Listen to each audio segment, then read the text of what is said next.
warahmatullahi wabarakatuh. Perkenalkan, nama saya Elvi, NIM J1A118230. Di sini saya akan menjelaskan mengenai rapid test COVID-19.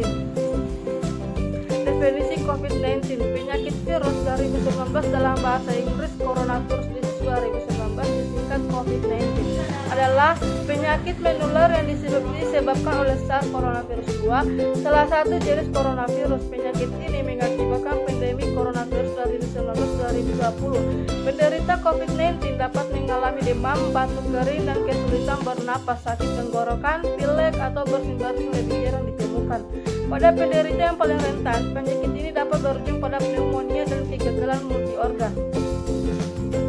Manfaat RDT COVID-19. Yang pertama, untuk menguji potensi seseorang terinfeksi virus COVID-19. Kedua, untuk melakukan screening potensi penyebaran COVID-19. Ketiga, penyaringan awal untuk siapa saja yang harus mendapatkan pemeriksaan lebih lanjut terkait COVID-19. Kriteria melakukan rapid test.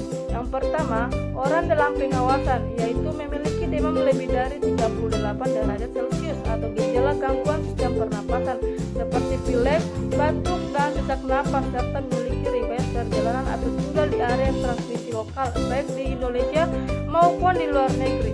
Kedua, orang yang memiliki riwayat kontak dengan kasus pasien dalam pengawasan atau PDP.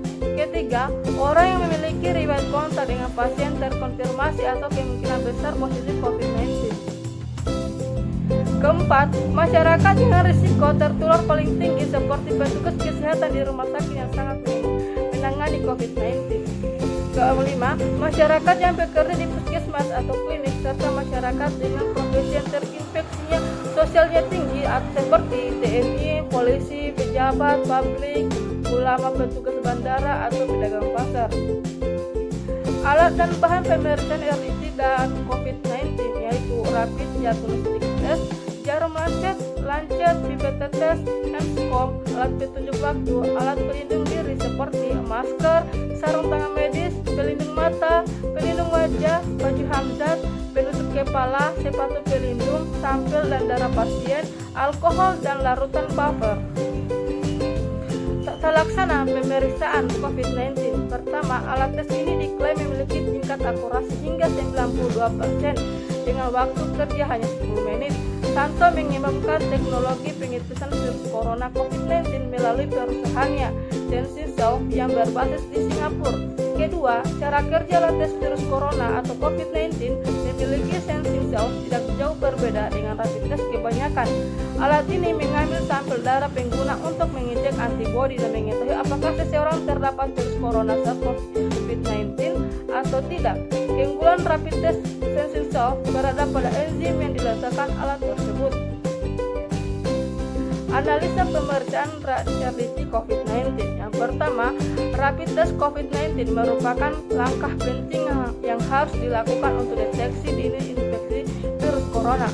Hasil rapid test dengan sampel darah ini tidak sepenuhnya akurat sehingga harus dikonfirmasi lagi dengan metode PCR. Kedua, pada tes tersebut terdapat 3 keterangan yang tertuliskan C, IgG, dan IgM. Kalau ada garis di C, itu saja artinya negatif COVID-19. Kalau ada di garis di C dan di IgG atau di IgM, itu positif. Kalau gak ada garis di C, itu invalid.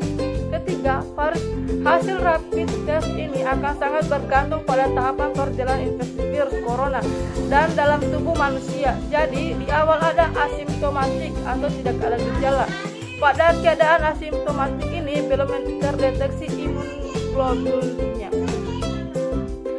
Keempat, tahapan selanjutnya yaitu ketika gejala COVID-19 mulai terlihat. Pada tahap ini, tes kit akan menunjukkan garis di samping keterangan C dan IgM yang berarti sedang di dalam tahap awal infeksi virus. Kelima, selanjutnya jika garis muncul pada tes kit berada di sebelah keterangan C, IgG, dan IgM, maka menunjukkan antibodi sedang dalam fase aktif.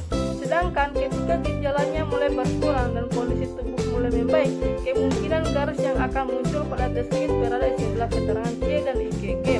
Jadi, meski negatif, tapi kita pernah kontak dengan suspek atau pasien positif COVID-19, tetapi belum aman. Bisa saja virus sudah masuk tapi belum ada gejala dan belum ada antibodi. Oleh karena itu, tetap harus isolasi dulu.